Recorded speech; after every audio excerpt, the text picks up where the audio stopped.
Okay, children, a very good morning, everybody. Let's continue from where we had left chapter Indigo.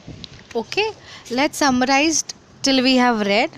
So, okay, children, this chapter Indigo is about how Gandhiji struggled for underprivileged peasants of Champaran. Okay, this whole situation, children, it created a benchmark in the history of India in becoming India free, in the struggle for independence. The chapter is all about the injustice which happened with the peasants out there. The peasants used to live a wretched life, a very bad, disgusting, disgraceful life. Gandhiji decided to fight against the injustice. Okay, so this chapter is all about that. I believe we had left till over here, page number 47. Gandhiji decided to go first to Muzaffarpur, which was en route to Champaran. Okay, to obtain more complete information about the conditions than Shukla was capable of imparting. Okay, children, as earlier also we have read that Gandhiji always viewed the facts, stated the facts. He never heard those people talks. He used to himself monitor each and everything, and then he used to give a stand or react on those matters. Okay, he accordingly sent a telegram to Professor J.P. Kripalani of the Arts College in Muzaffarpur. Those times, children, there were only telegrams. Okay, whom he had seen at Tagore Shanti Niketan school. Okay, the train arrived midnight at 15th April 1917. Okay, where did the train arrive? To Muzaffarpur. Yeah, Kripalani was waiting at the station with a large body of students. Many students were there with him.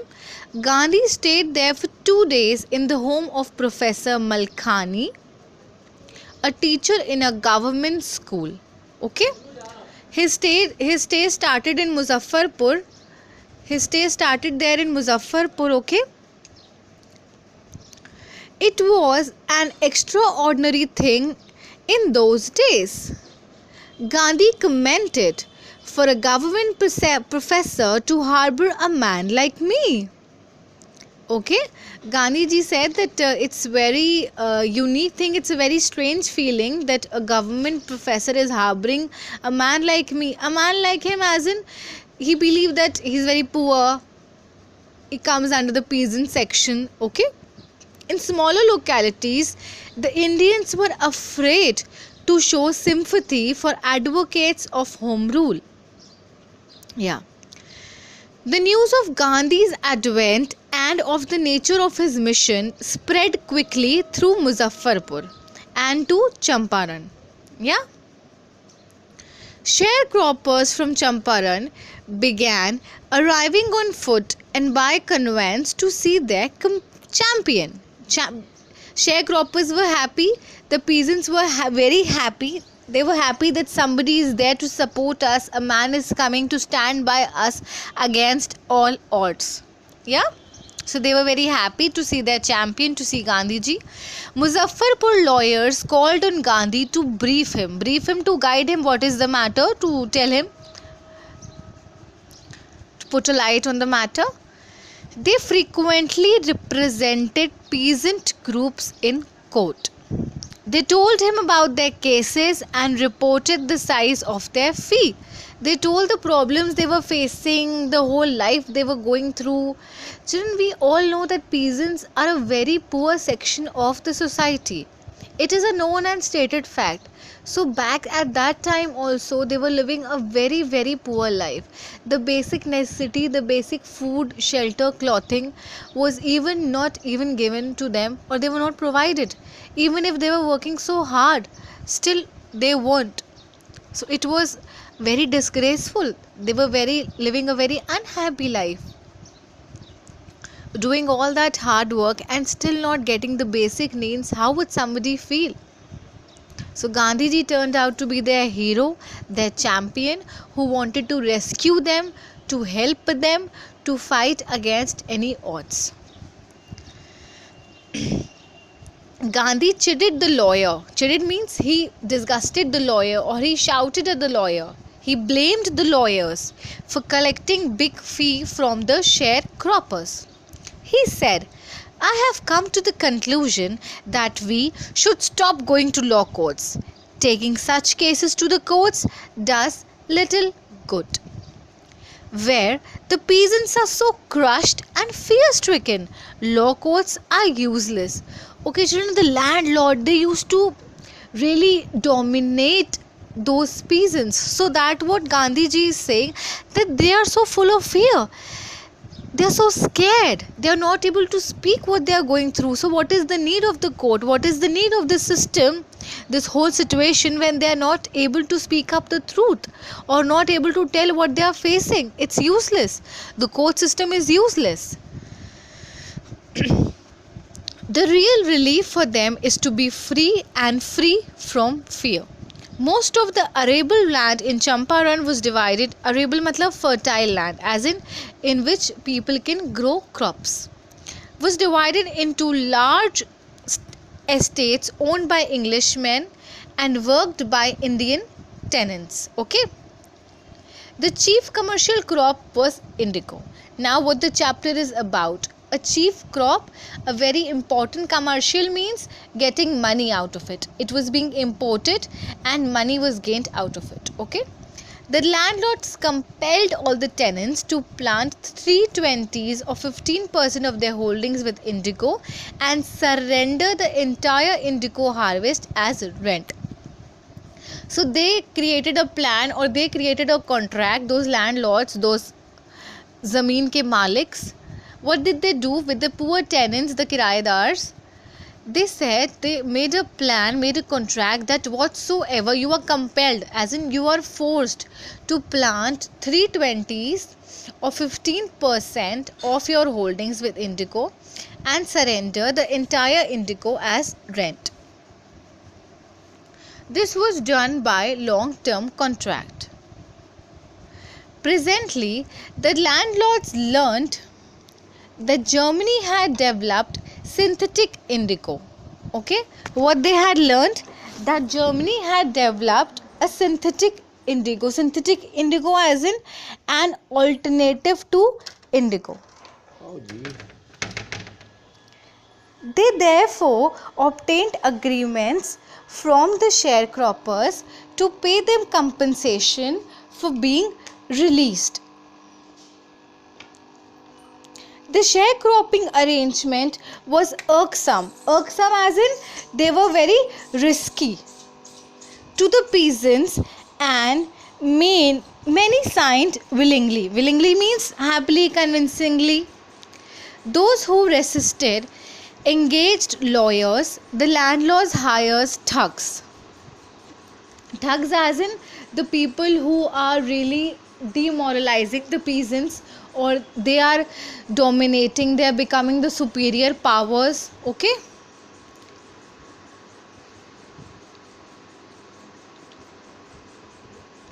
Those who resisted engaged lawyers. The landlord hires thugs. Who always resistance means who used to create questions. Lawyers were hired for that. Meanwhile, the information about synthetic indigo reached the illiterate peasants who had signed and they wanted their money back. Okay. They were signed and they saw the whole system, whole scenario which was going on, and they wanted the money back. At this point, Gandhi arrived in Champaran. He began by trying to get the facts. First, he visited the secretary of the British Landlords Association. Okay, he wanted to do everything according to the facts. So what was the first thing he did? He visited the secretary of the British Landlords Association.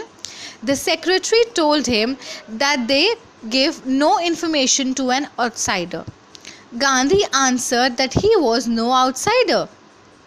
Now they, as in to protect themselves, they said that they cannot tell their deep details to any stranger, to any outsider, just to protect themselves.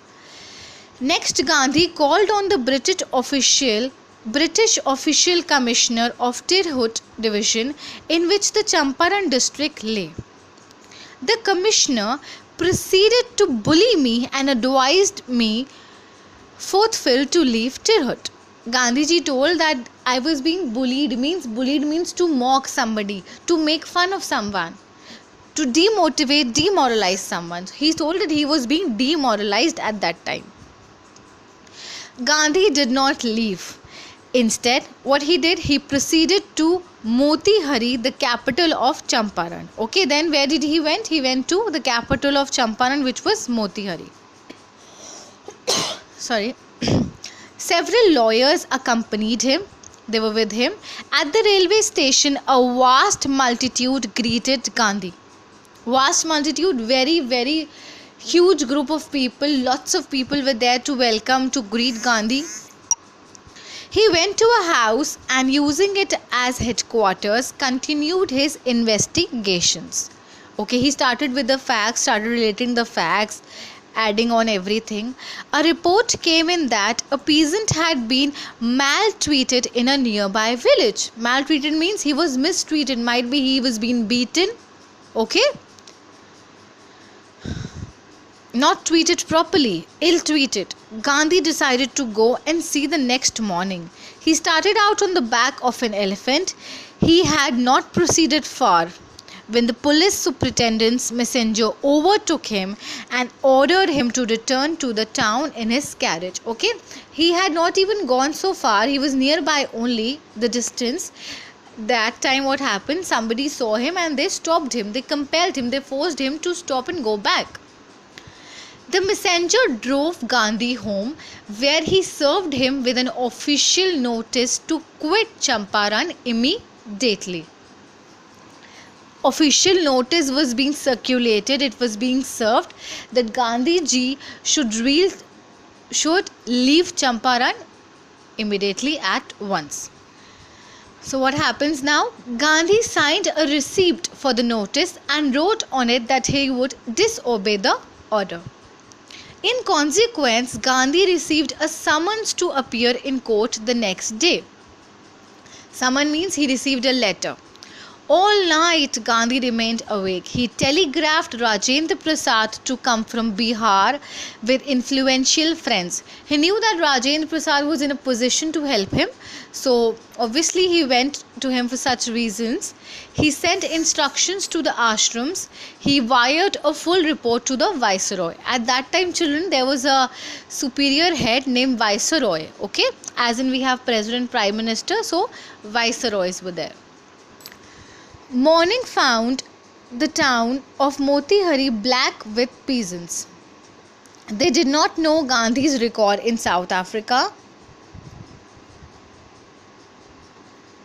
Okay, they had merely heard that Mahatma Gandhi, who wanted to help them, was in trouble with authorities. They did not know their spontaneous demonstration in thousands around the court house was the beginning of their liberation from fear of the British. Liberation means to become free, to be liberal. What do you mean by liberal? Liberal is telling your own thoughts, leading your life your own way, liberalization. Okay, so this actually had started. To stand with oneself and stand against the bad had started. People had come out of that fear. Okay, fear of British, the British rule which was going on during that time. We all know, children, how we struggled, how our leaders, national leaders had struggled, gave their lives for setting us free. Okay, the officials felt powerless without Gandhi's cooperation.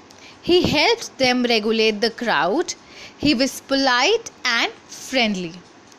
He was giving them concentrate proof that their might, hitherto dreaded and unquestioned, could be challenged by Indians.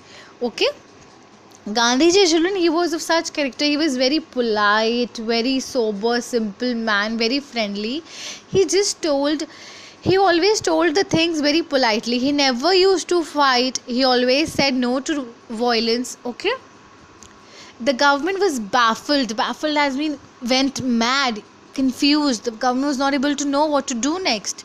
The prosecutor requested the judge to postpone the trial. Apparently, the authorities wished to consult their superiors. Gandhi protested against the delay. He read a statement pleading guilty. Pleading means to begging guilty. That please, I'm guilty. I'm guilty. I shouldn't have done this thing. He was involved, he told the court, in a conflict of duties. On the other hand, not to set a bad example. A lawbreaker. On the other hand, to render the humanitarian and national services. Humanitarian, children, related to human rights, human authorities. Okay, we as humans, we have some basic human rights. We have the right to speak, right to choose religion, right to do whatever we feel like. Yes. He disregarded the order to leave, not for want of respect for lawful authorities, but in obedience to the higher law of our being, the voice of conscience. He asked the penalty due. Magistrate announced that he would pronounce sentence after 2 hour recess as in break, and asked Gandhi to furnish bail for those 120 minutes. Gandhi refused. The judge released him without a bail. Okay, this problem was also solved.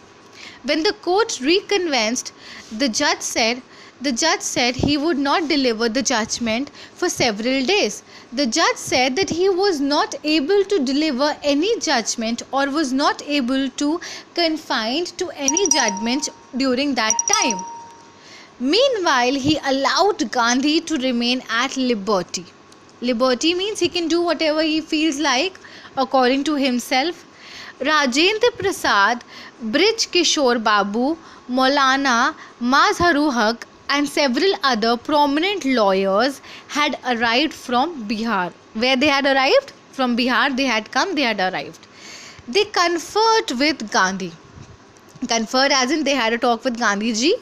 What would they do if he was sentenced to prison? Gandhi asked. Why? The senior lawyer replied, they had come to advise and help him. If he went to jail, there would be nobody to advise and they would go home. Okay, so they said that the problem will be solved. He will go to the jail and there will be nobody to stop him. What about the injustice to the sharecroppers? Gandhi demanded. How will this problem be solved? How will justice be provided to the poor peasants, to the poor peasant section of the society? The lawyer withdrew to consult. Rajendra Prasad had recorded the upshot of their consultations. They fought amongst themselves that Gandhi was totally a stranger, and yet he was prepared to go to prison for the sake of peasants. They were really terrified. They were really terrified that how can a man be so cooperative for somebody's sake? How can he allow himself to bear any kind of pain? It was very strange and uncommon.